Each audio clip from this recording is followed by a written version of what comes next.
Kalau setengah 4 itu rumahnya sudah ramai, anak-anaknya bagus semua, suami istri sudah bagus, semuanya sudah ramai, sudah ramai. Masya Allah, inilah keluarga-keluarga yang berbahagia, keluarga-keluarga yang saling mengingatkan dengan berbagai macam nasihat-nasihat terbaik.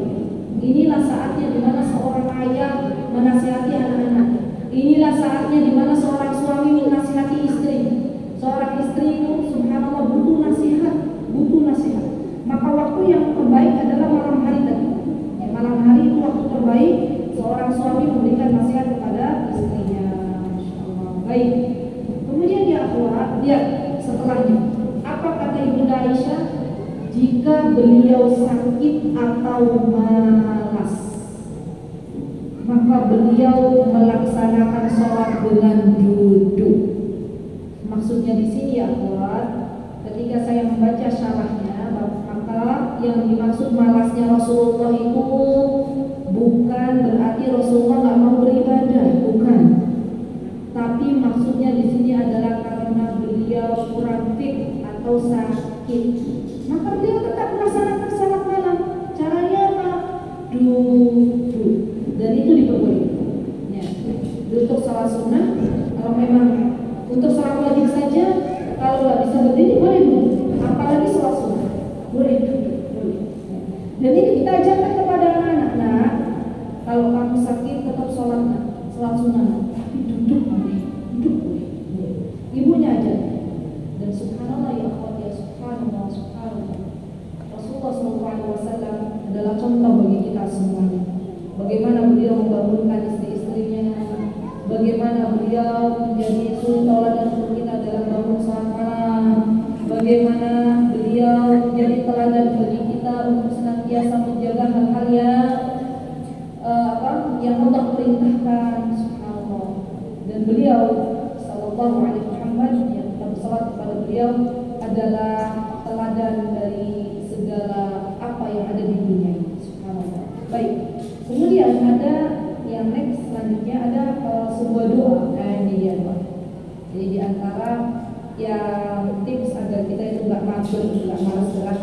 Padahal yang namanya kita dihidupkan oleh Allah, fitrahnya itu bergerak ya Allah. Kenapa kita harus bergerak? Karena tubuh ini memang fitrahnya itu butuh digerakkan. Orang-orang yang mager, yang malas gerak, yang kerjanya cuma tidur, makan, minum, tidur, makan, minum. Zaman sekarang untuk makan saja beda sama zaman dulu orang tua kita. Orang tua kita mau nyai rasa ambil dulu sayur melinjonya, ya enggak? Masih punya si bapak kan? Zaman dulu karena kan begitu kan. Untuk makan, masak beras, gitu ya. Masak nasi tuh berasnya dicuci dulu, berat nggak tuh?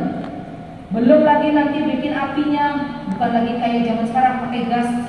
Orang tua zaman dulu nyari kayu, pakai apa dulu? Pakai apa namanya? Yang kayu pembakaran itu yang butuh usaha juga, bergerak. Ya subhanallah. Dan orang-orang zaman dulu itu lebih sehat daripada orang-orang zaman sekarang, karena banyak gerak.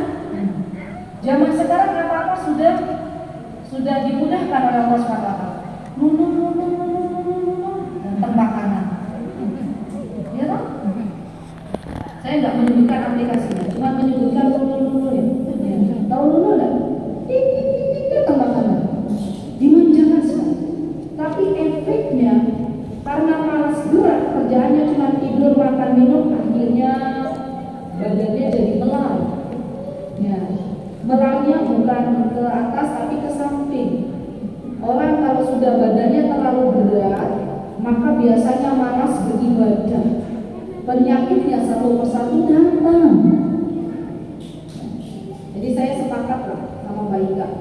Beliau ahli olahraga itu memang kita harus olahraga, harus bergerak aktivitas. Dan saya memberikan apresiasi kepada emak-emak yang sibuknya luar biasa masih ada waktu untuk olahraga, masya Allah. Diniatkan ibadah, diniatkan untuk ibadahnya biar bisa lebih semangat, tubuhnya bisa Allah kuatkan di masa tuanya, tidak sakit-sakitan, menyenangkan suami. Itu semuanya adalah niat-niat yang baik. Jadi teman-teman, di antara yang bisa kita lakukan biar nggak mager nanti doa ini nanti biar nggak mager tuh olahraga. Bikinlah hati baikan. Pentingnya olahraga. Ya, beberapa insya Allah ya. Boleh juga untuk muslimah, karena nggak semua muslimah itu digerakkan hatinya oleh Allah untuk olahraga. Kenapa? Karena nggak tahu keutamaan olahraga itu apa. Padahal Rasulullah SAW juga berolahraga.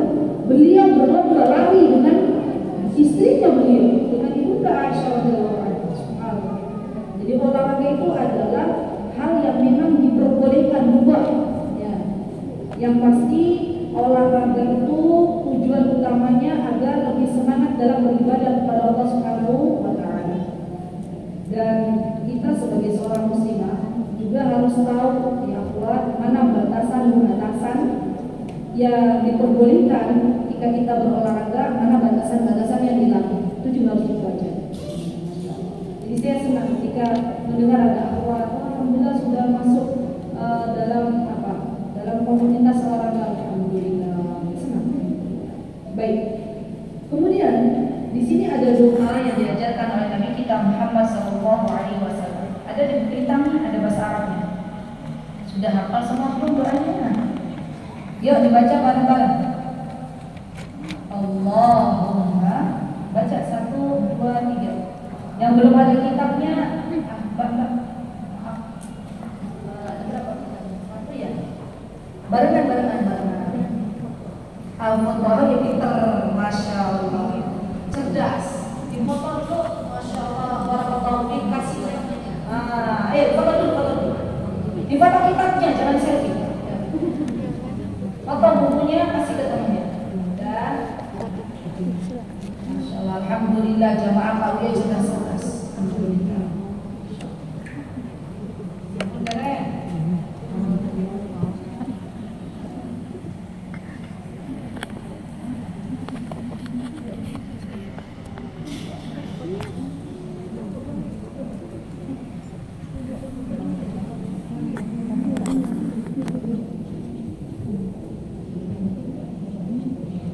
Sudah?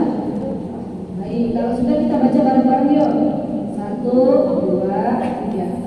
Allahumma inni a'udzubika minal hammi wal hazan wal ajzi wal kasal wal jubni wal bukhl wa dhala'ad daini wa ghalabatir rijal. Jazakumullahu khairan. Dari Anas bin Malik. Kita sudah pernah belajar siapa Anas bin Malik?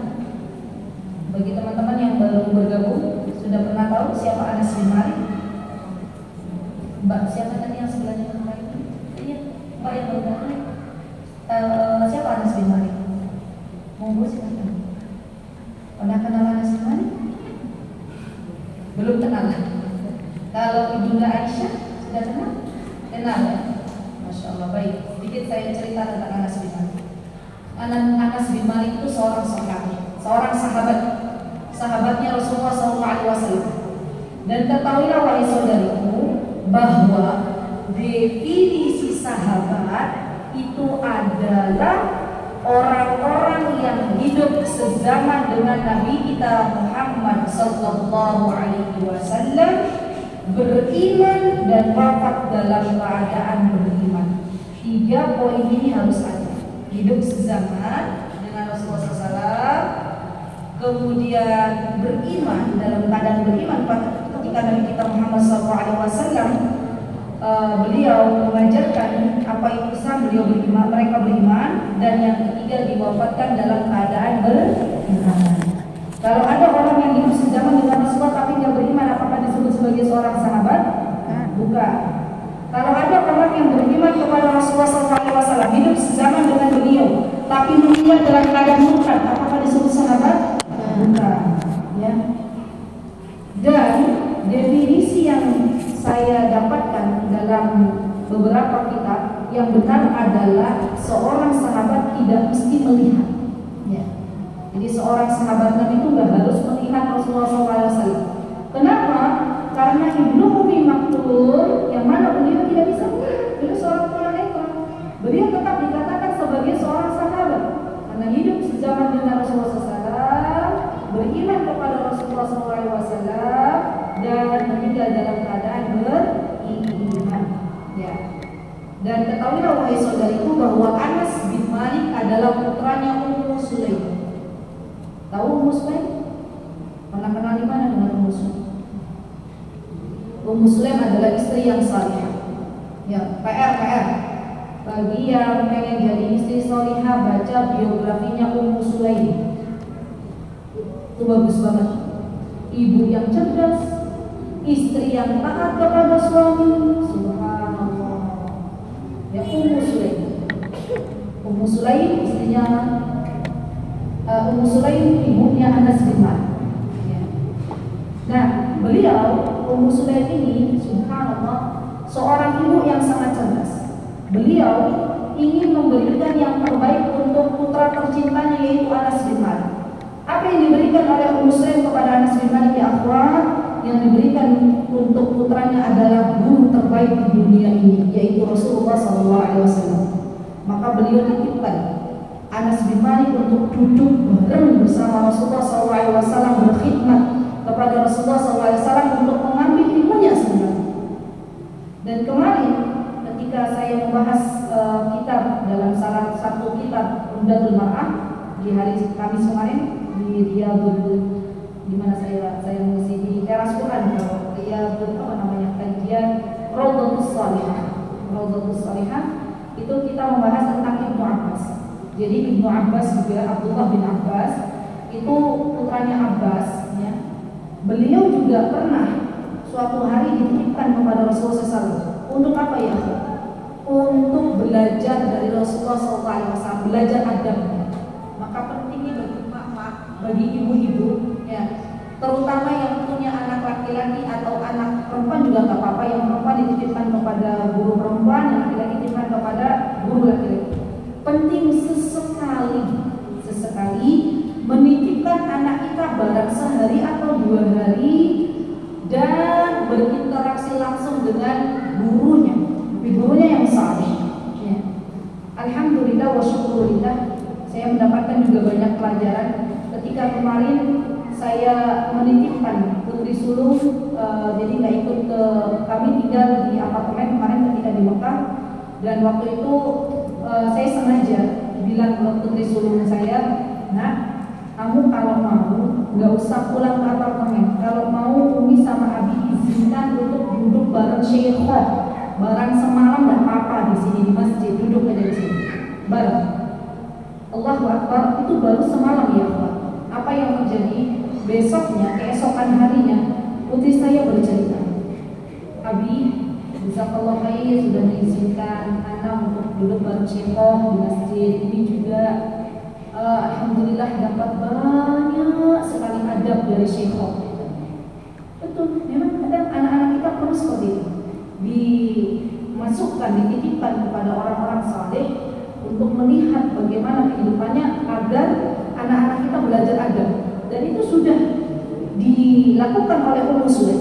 Jadi Ummu Sulaim melakukan, menitipkan Anas bin Malik kepada Rasulullah SAW agar Anas bisa melihat bagaimana kehidupan Rasulullah SAW, ya, dan mengamalkannya dalam kehidupan sehari-hari.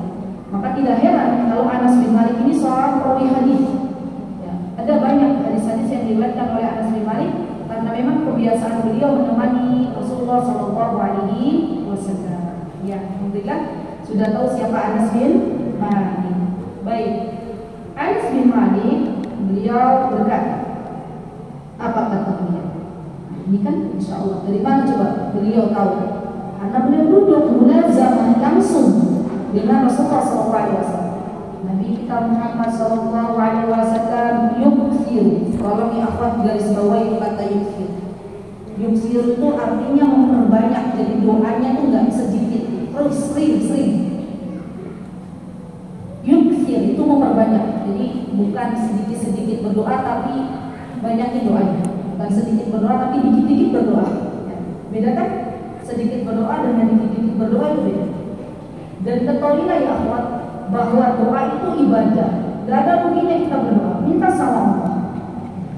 Dan yakinlah ketika berdoa itu yakin bahwa doa kita dikabulkan oleh Allah Subhanahu wa taala. Tidak boleh kita berdoa dengan keraguan dan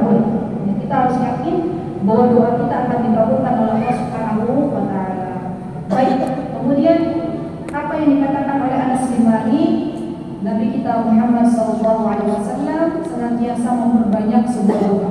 Ini memperbanyak doanya apa? Allahumma ya Allah, inni a'udzubika, saya berlindung kepadamu, minal hammi. Al-ham di sini kalau di buku kita artinya kekecewaan. Ada juga yang mengatakan ham itu kecemasan. Ya, kecemasan, kekecewaan, dan ini banyak dialami oleh hamba-hamba Allah. Kadang kita juga mengalaminya ya. Al-ham, kecemasan itu suatu hal yang diperbolehkan, tapi kalau terlalu cemas itu tidak boleh. Ya, karena itu akan menjadikan akhirnya tubuh kita nggak fit. Ibu-ibu nih terutama.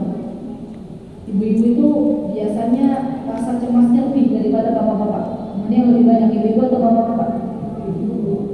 Bapak-bapak tuh kelihatannya santai aja. Iya nggak?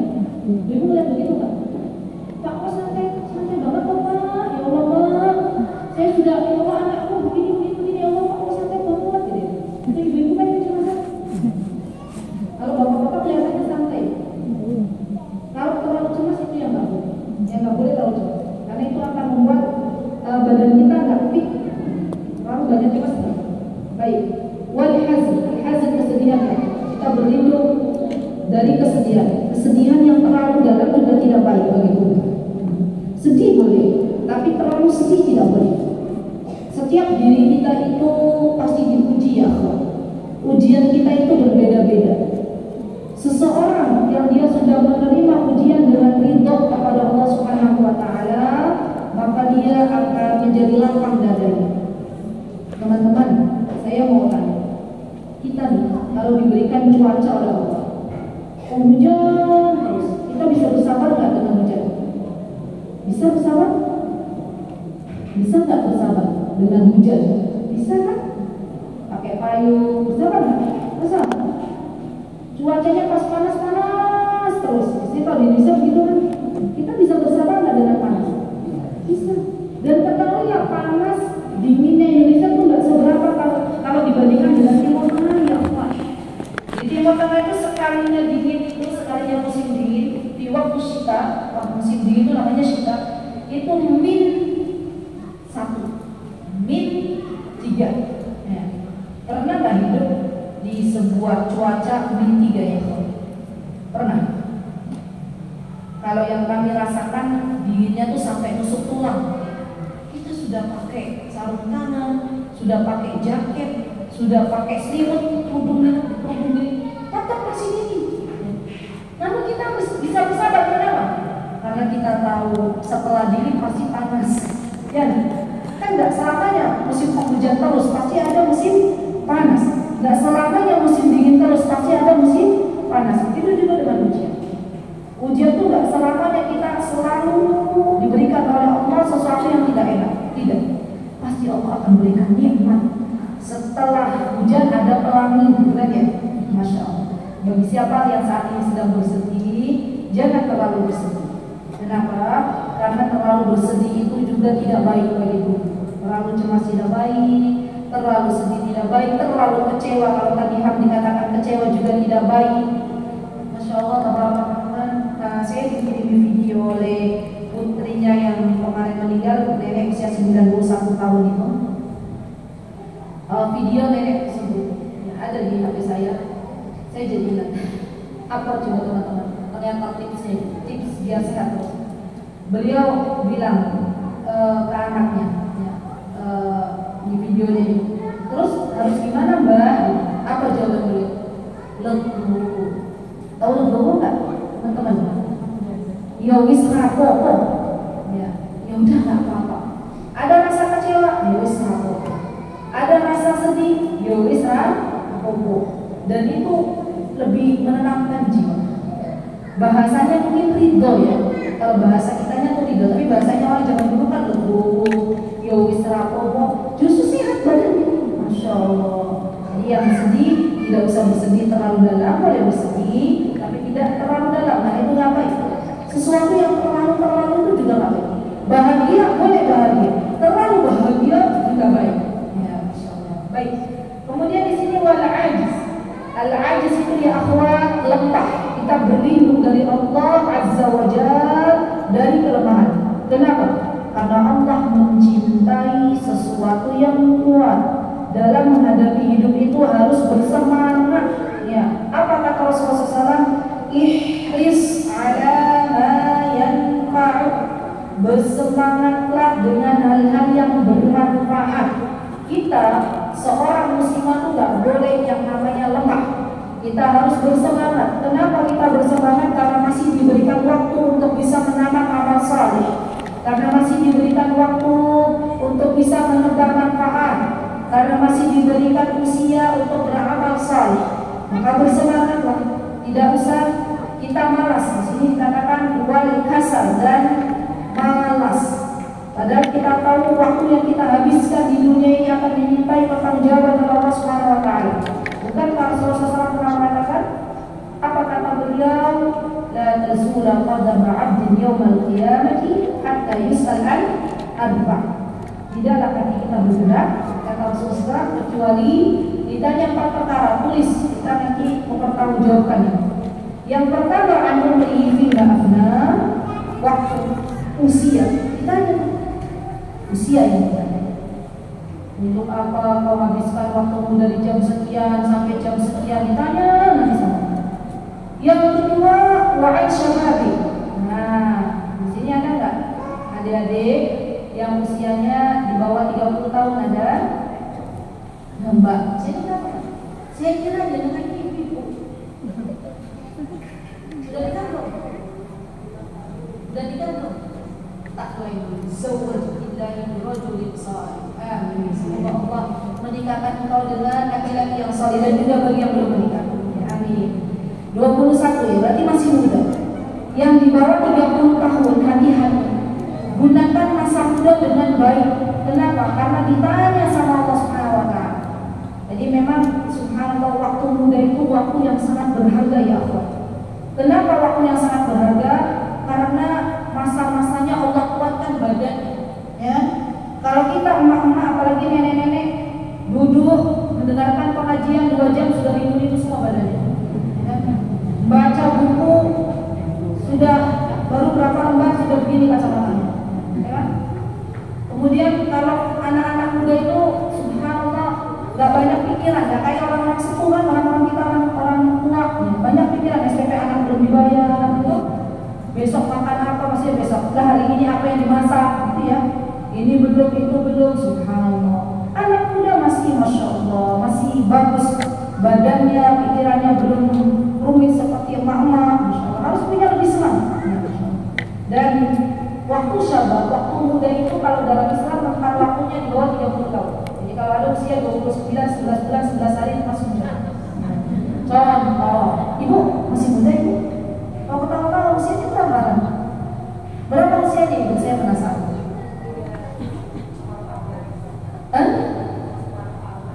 Sudah setengah abad. Masya Allah. Semoga Allah berikan usia yang baik. Amin. Baik. Ya, Masya Allah. Kemudian yang ketiga yang akan Allah tanya itu ya Allah, ingat-ingat an ilmihi. Nih para penuntut ilmu nih yang terbiasa ngaji nih, ditanya loh sama Allah besok, ilmu itu untuk apa? Allahu Akbar. Terutama bagi saya pernah belajar dan mengajar itu pasti akan ditanya loh sama Allah, ya Allah, untuk apa engkau aku berikan ilmu? Ya, untuk apa? Nanti saya jawabnya Allah, saya sudah begini semua akan kita pertanggungjawabkan. Yang keempat, al-mali. Nah, ini lebih ngeri lagi. Kalau untuk harta itu ditanya dari 2 jalur. Min ain ya wa fima anfa. Dari mana dan untuk apa?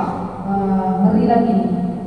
Maka dari itu teman-teman yang saya cintai, adik-adik yang saya cintai karena Allah, hati-hati kalau nyari duit, nyari uang.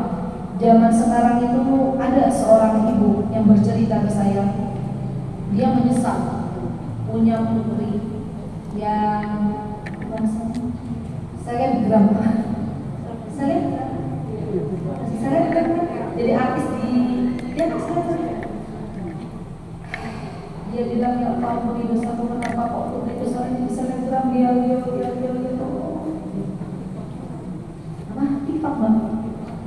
wallahu ta'ala dia begitu ya. Anda loh menyesal. Kenapa? Karena nanti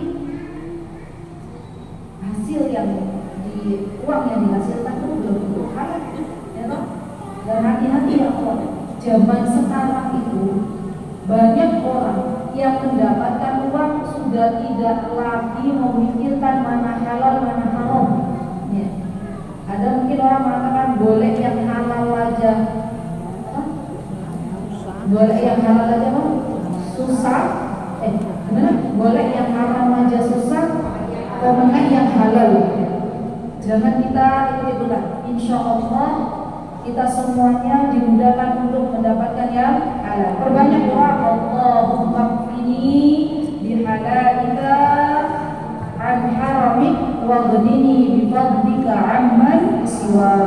Apa doanya? Allahumma qini bihalalika an haramik. Istri juga harus banyak doa ini. Biar suaminya kalau pulang bawa hartanya yang halal. Allahumma qini bihalalika an haram wa ghnini bifadlika amman siwa. Banyak doa ini. Kemudian yang tadi yang terakhir adalah untuk apa? Tahu keluarkan harta. Kita sama Allah Subhanahu wa taala. Baik. Kemudian di sini yang kuat al-kasal tadi sudah malas ya, malas beribadah. Oh iya, ada tips. Apa tipsnya ya kuat? Biar kita nggak malas beribadah, kurangi maksiat. Bukan kurangi, lepaskan maksiat. Bukan dikurangi lagi. Tapi jangan berbuat maksiat. Karena terlalu banyak maksiat itu yang membuat malas beribadah. Yang membuat berat kita ibadah itu bukan karena kita nggak berilmu. Kadang ada orang berilmu tahu keutamaan salat malam, tahu keutamaan puasa Senin Kamis, tahu, tapi malas untuk mengerjakan. Tahu keutamaan baca Al-Quran 1 huruf 10 kali lipat kebaikannya, tapi berat untuk baca Al-Quran.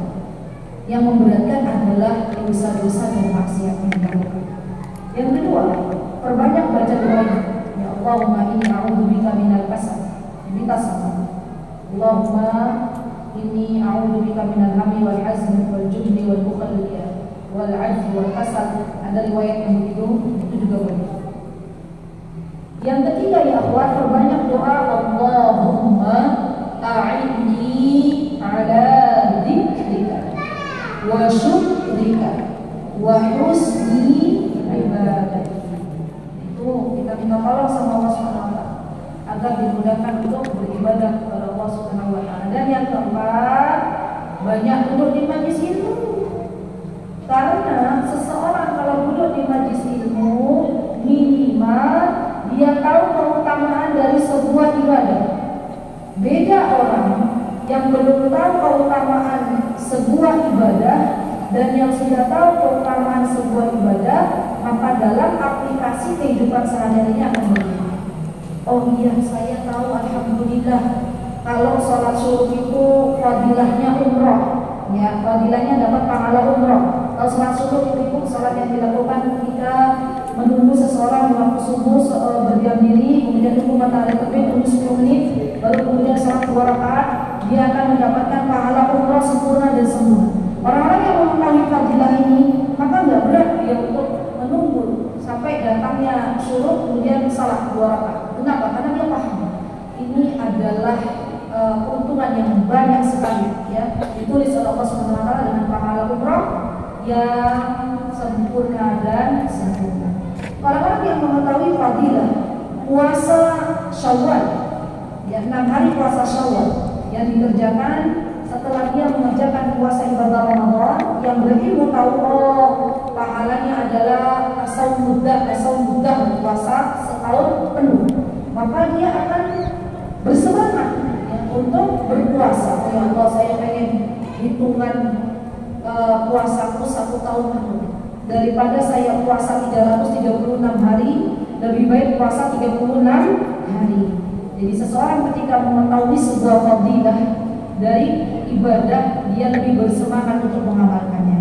Yang terakhir ya akhwat, agar kita semangat beribadah adalah perbanyak duduk dengan orang-orang saleh. Nah, ini penting banget, berkawan dengan orang-orang saleh. Kenapa? Karena kawan itu pasti mempengaruhi. Kalau kawannya salih, kalau kawannya mengingatkan akhirat, kalau kawannya mengingatkan kematian, kalau kawannya menasihati dalam kebenaran, maka dalam keadaan betul akan bangkit kembali atas izin Allah Subhanahu wa taala. Tapi kalau kawannya tidak baik, pergaulannya tidak baik, bisa jadi orang salih tertarik dengan keburukan kawannya. Itu bisa terjadi.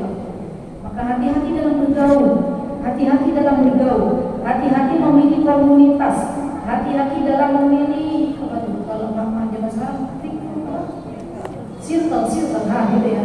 Nah itu hati-hati. Kenapa? Karena itu akan sangat-sangat mempengaruhi.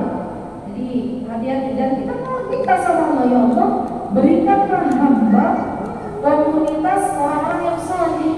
Ya Allah, berikanlah hamba teman-teman yang baik, teman-teman yang senantiasa mengingatkan akhirat, teman-teman yang senantiasa mengingatkan untuk berbuat baik, teman-teman yang tidak mudah mencela, teman-teman yang tidak mudah menghina, teman-teman yang hatinya bagus. Minta sama Allah. Dan ya Allah, pantaskanlah hamba untuk bisa menjadi orang yang saleh.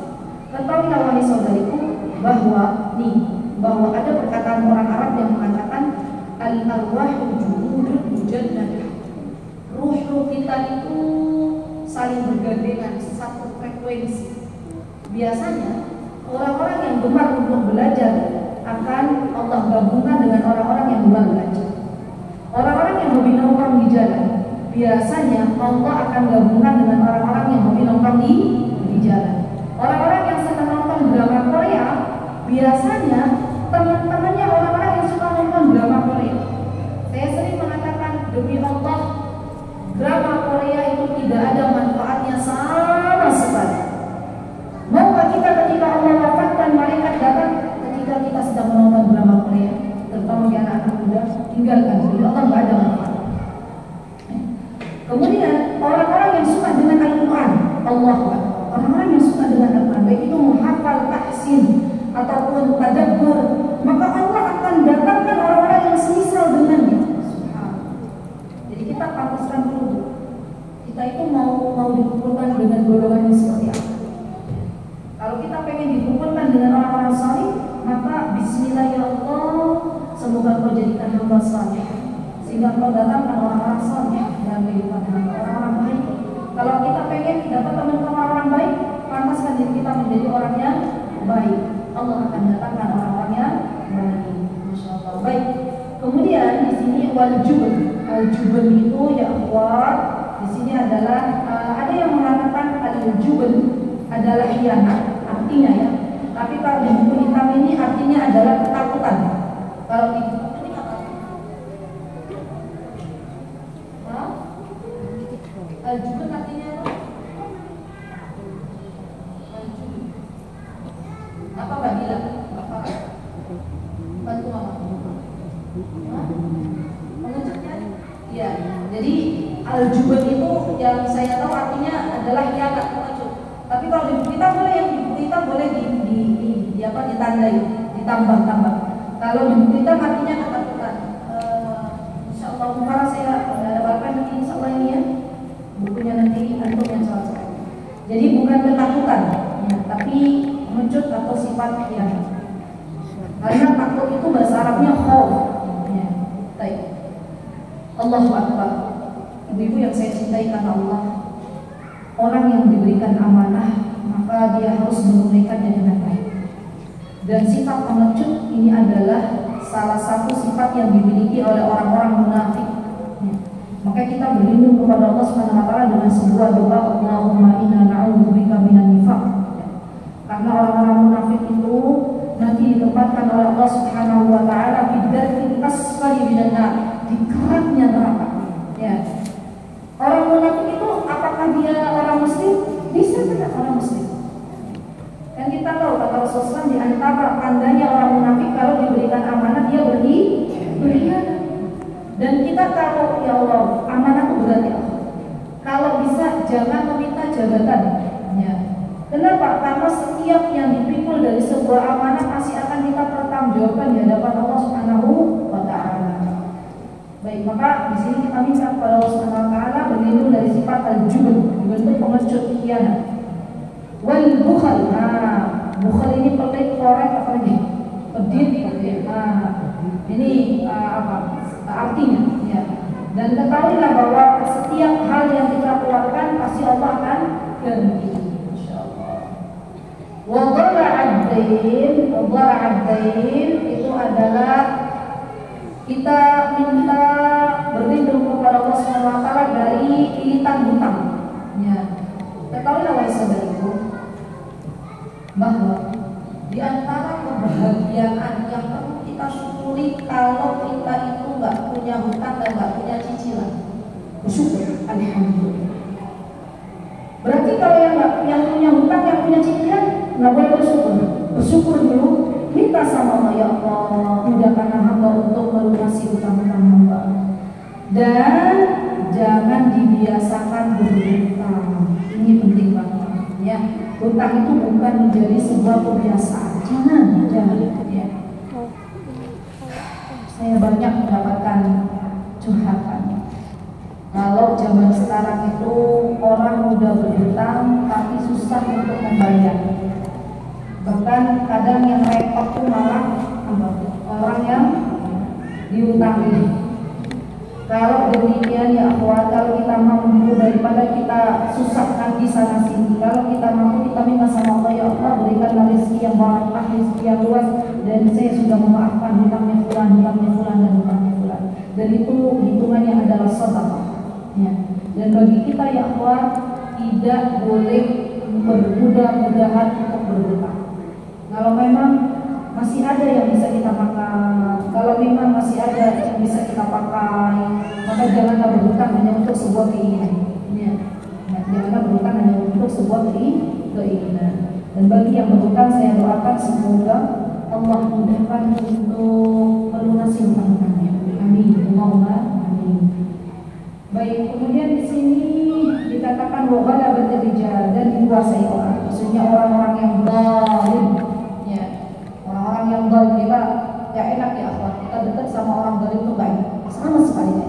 Kita gak boleh menzalimi orang, dan kita juga berlindung kepada Allah dari kezaliman orang lain kepada diri kita. Ya. Hati-hati ketika kita berlaku zalim kepada orang lain.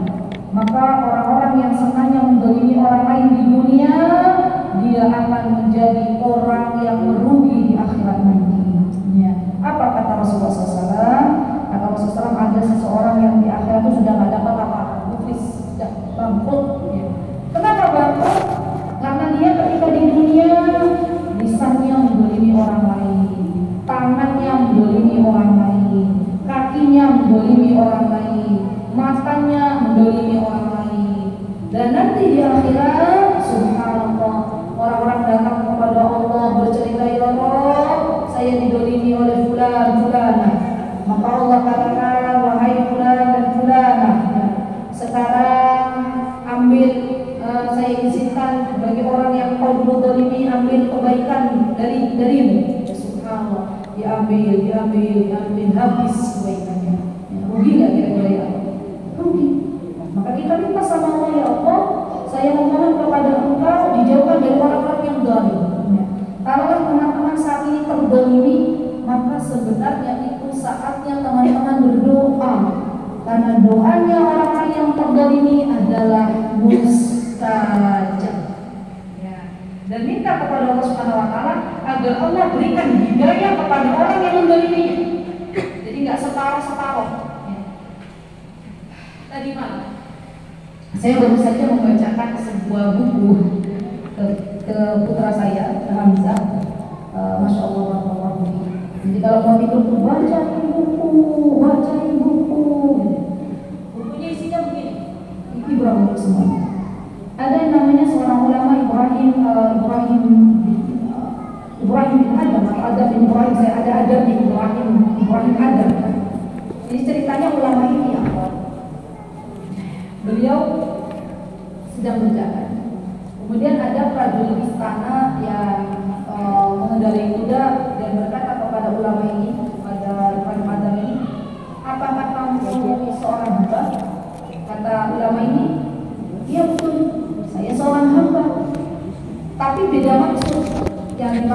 prajurit maksudnya hambanya Tuhan, hamba sahaya. Tapi yang dimaksud dalam ulama ini adalah hambanya Allah. Maka prajurit ini ketika tahu ada hamba sahaya, dia gangin, dia pukul, ya, keniknya ulama ini sampai berdarah. Pulang ke kampung, ya, diikuti oleh prajurit itu. Kemudian orang-orang bingung, kenapa berdarah, wahai ulama? Kenapa berdarah? Terus prajurit itu bilang, saya yang memukulnya. Terus katanya orang kampung itu, apakah kau tidak takut, itu tuh ulamanya kami, Ibrahim Adam apa ya? Kemudian prajurit itu tuh kaget, itu adalah Ibrahim, padahal udah terkenal itu seorang ulama. Maka Ibrahim itu meminta maaf, dan beliau mengatakan, ya, bahwa saya sudah mendoakan semoga engkau mendapatkan surga Allah. Saya sudah memaafkan semoga engkau mendapatkan surga Allah Subhanahu wa taala.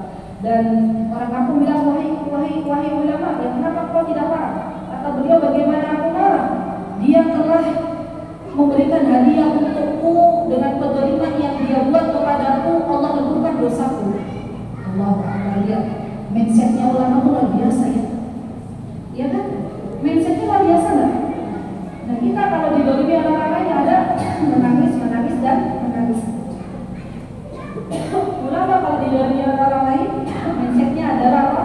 Bahwa itu adalah saatnya diberikan dosa-dosa Allah Subhanahu wa taala. Baik. Baik ya, itu yang bisa saya sampaikan. Intinya saya mohon maaf. Bismillahirrahmanirrahim. Barakallahu fiik. Aku mau lihat wa astagfirullahi wa lakum.